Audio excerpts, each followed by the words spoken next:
morning, everyone.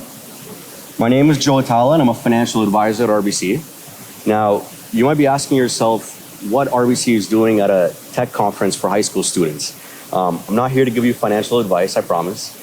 I'm here because at RBC, we know that young people like all of you have the confidence, the capabilities, and the inspiration to reimagine the way that our country works and to chart a more prosperous and inclusive future for us all.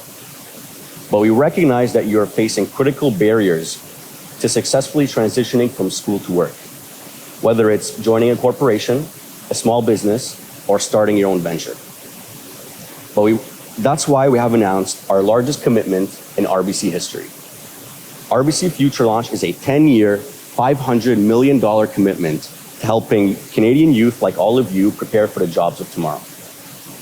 Something's happening across Canada right now. Work is changing.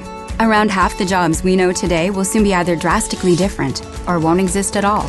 That's why RBC created Future Launch, our commitment to improving access to programs, tools, and resources that empower Canadian youth for the future of work.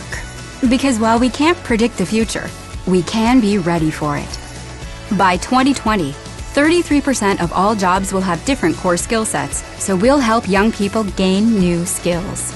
In today's economy, 85% of all jobs are filled via networking, so we'll give youth opportunities to grow their networks. Right now, only 44% of youth feel prepared for work, so we'll give young people the chance to get real hands-on work experience. When Canada's youth succeed, we all do. And with the right tools and mental well-being supports, we know young people won't just be prepared for the future. They'll be ready to take on the world.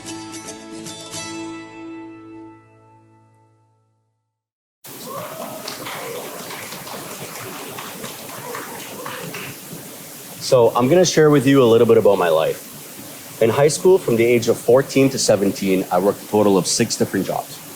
3 different grocery stores, a breakfast restaurant, door-to-door sales job for newspaper subscriptions, and a door-to-door sales job for driveway sealing, where I would go around and I would sell the dream of having a beautiful looking driveway.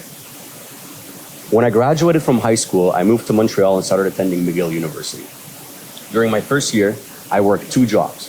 One as a valet at a high-end hotel, and the second as a customer service rep for FIDA. Now, I never got yelled at so much in my life. After a year, I moved back home, mainly because I got tired of eating bread and butter for 3 meals a day. And I transferred to University of Toronto for math and stats. And during that time, I worked in construction for those 3 years. In my last year, I decided it was time to start working in my field, so I applied to RBC. Now, when I didn't get a call, I went into the branch closest to my house to drop off a resume. And they told me I had to apply online. So I told them, no problem, just hold on to my resume anyway and just toss it in a drawer just in case. I went back the next month and I did the same thing. Then the month after that and the month after that. One day I get a call for an interview. Now, I don't know if it was because they saw something in me or I just got so annoying to turn away, but either way, I landed a job as a mobile teller where I go around from branch to branch wherever they need me. 8 months later, I got an invitation to go meet the regional vice president in his office, and he talked to me about an opportunity to take on a brand new role as a universal banker.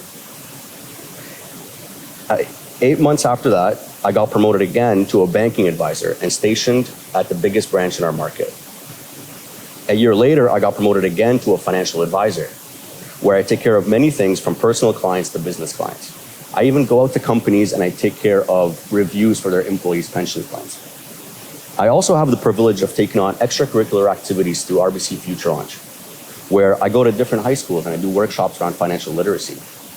I do workshops at universities and colleges around how important your individual brand is and how you should position and present yourself in life. Now, I spent a lot of time throughout the last few years thinking about how fortunate I am and how lucky I got. But I realized something super important. It wasn't luck that got me to where I am. I have great customer service skills because I worked so many client-facing jobs throughout my life. I have great sales skills and the confidence to ask for people's business because at one point I had to overcome the anxiety and the fear of walking up to a stranger's door, ringing the doorbell, and convincing them on how important newspapers are. I unintentionally worked towards this skill set my entire life. So the point of me sharing my story with you today is to tell you that any opportunity to learn or experience something and be put out of your comfort zone is an opportunity to grow. It's a chance for you to collect skills and tuck them in your back pocket so that you can draw on them in the future. So today, when you're sitting here going through the different presentations that are in store for you, know that there are many kids before you who didn't have opportunities like this. Opportunities where organizations, schools, and financial institutions are investing time and money to help you grow. So take advantage of it all and hold on to that knowledge so that you can use it in the future to succeed. Thank you all so much for listening, and I hope you have an excellent day.